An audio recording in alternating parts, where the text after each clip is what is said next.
Hello, a very good morning. Welcome to the morning mega news live and direct from the 10th Avenue Extension, Great Estate, Nungwa Adogono. My name is El Samuels. The news is also live across all our social media handles on MBN 360. First, we take a look at the headlines. Anti-LGBTQ plus bill can be reconsidered despite passage. Bagby.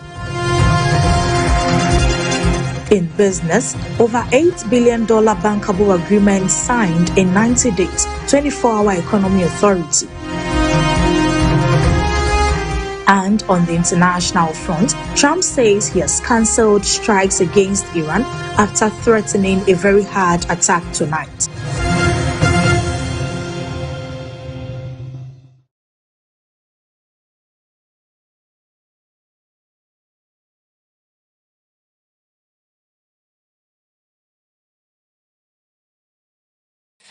These and many other stories coming up.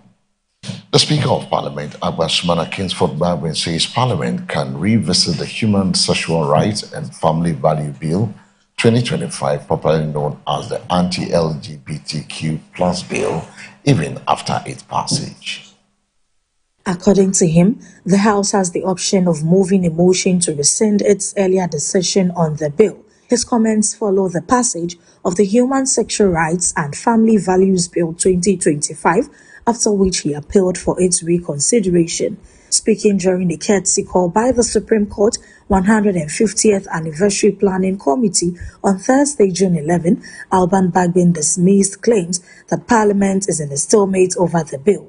The recent debate, where some lawyers came out strongly to say that by the Constitution, once a law is passed on the floor, Parliament is functus officio.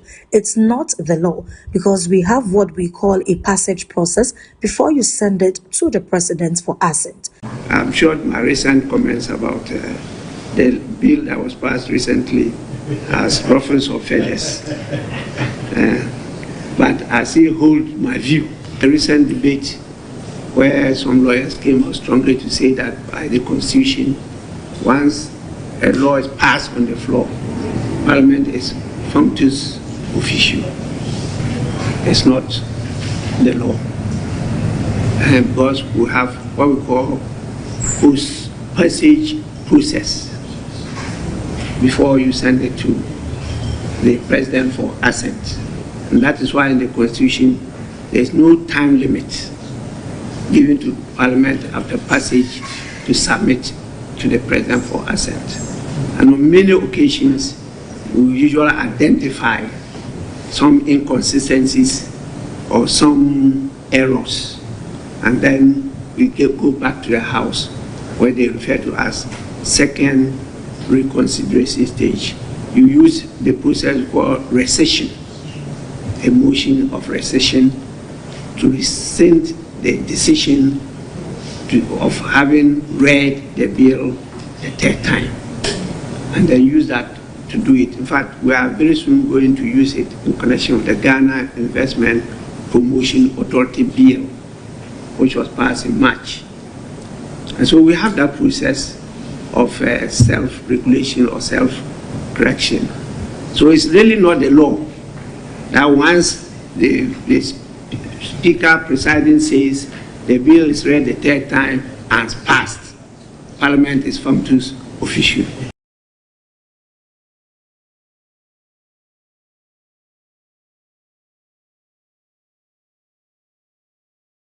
And still at the office of the Speaker of Parliament, Agbasumana Kingsford Baldwin, has reiterated that he is not bound to accept directives or instructions from any president, stressing that his allegiance is to members of Parliament who elected him, to the country, and as a whole. Speaking during a courtesy call by the Supreme Court's 150th Anniversary Planning Committee on Thursday, June 11, the Speaker explained that he was elected by an electoral college and is not an appointee of President John Dramani Mahama. I am elected by an electoral college, but in the minds of the populace, they still refer to me as appointed, and I have to keep on correcting them that I am not the President's appointee. No, I am not. The Speaker is not appointed by the President. He added, The president will have a say, but that say doesn't mean that will be the intention of the House, and we've seen it in this House, at least in my case in 2021. The presidency says did not carry the day, so it means that really the Speaker is an appointee of the members of the House, and so I owe my loyalty and allegiance to them and to the nation.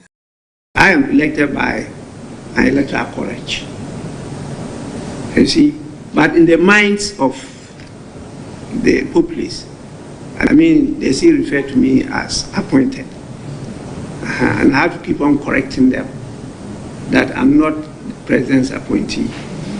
No, I am not.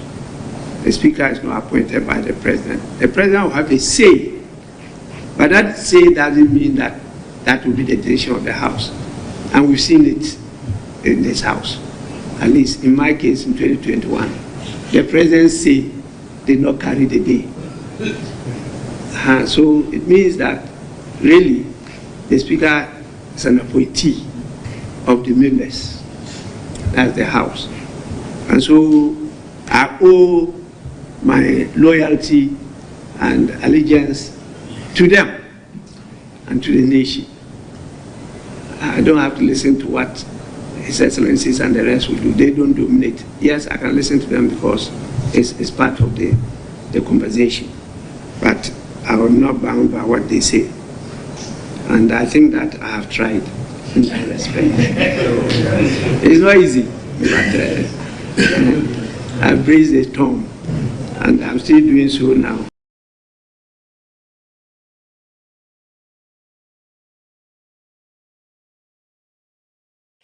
In another story, Colonel S.K. Appiah has assumed office as a new Director of Operations at the National Anti-Illegal Mining Operations Secretariat, NIMOS, following a formal handover ceremony on Thursday, June 11, 2026. He takes over from Colonel Dominic Bua, who previously served in the role. The transition, according to the government, forms part of routine strategic rotations aimed at strengthening operational effectiveness and enhancing the efficiency of the organization's activities. During the handover ceremony, Colonel Bua officially transferred responsibility for the Directorate of Operations to Colonel Appiah, marking a new phase in the leadership of the unit. The change is expected to support NIMOS's ongoing efforts to improve coordination and operational performance in the fight against Galamsey.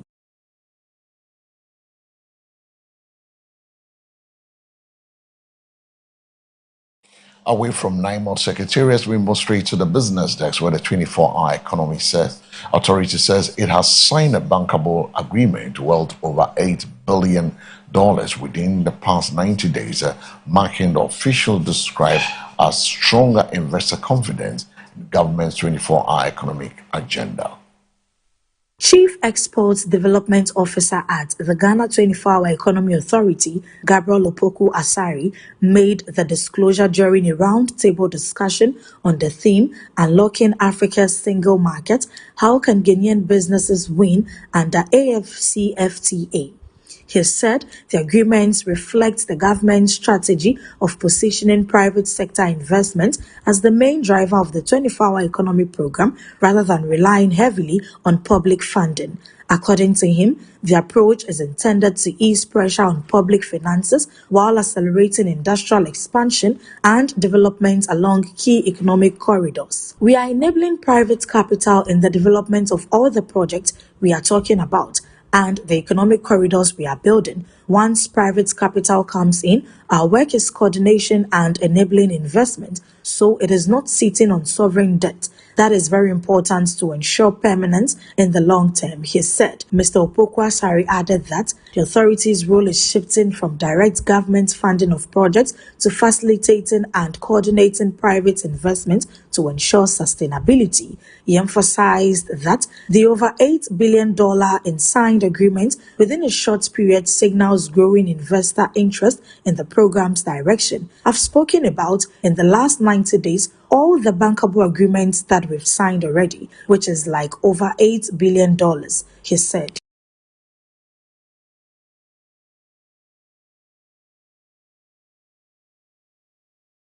From the business desk straight to the international front, where U.S. President Donald Trump says he has cancelled strikes against Iran after earlier threatening very hard attacks tonight. He says he called off the strikes after negotiations with Iran were brought to the highest level of Iranian leadership and approved. Discussions and final points have been in both concept and great detail approved by all parties involved, including the US, Israel, and Saudi Arabia. Trump says Iran has not responded to Trump's latest message, but earlier warned the US of an endless quagmire that you will be stuck in for years. Earlier, India confirmed 3 sailors were killed in a US strike on a ship, the Set Bello near Oman, on Wednesday. The US has also confirmed it attacked 2 other ships, Javier and Marivex, in recent days. And with a story from the Middle East, we've come to the end of this morning's Mega News at 6. But for more news, you log on to MBN 360. Before we take a leave of you, let's take a second look at the stories making headlines. Anti-LGBTQ plus bill can be reconsidered despite passage. Bagbin. In business, over $8 billion bankable agreement signed in 90 days, 24-hour economy authority. And on the international front, Trump says he has cancelled strikes against Iran after threatening a very hard attack tonight.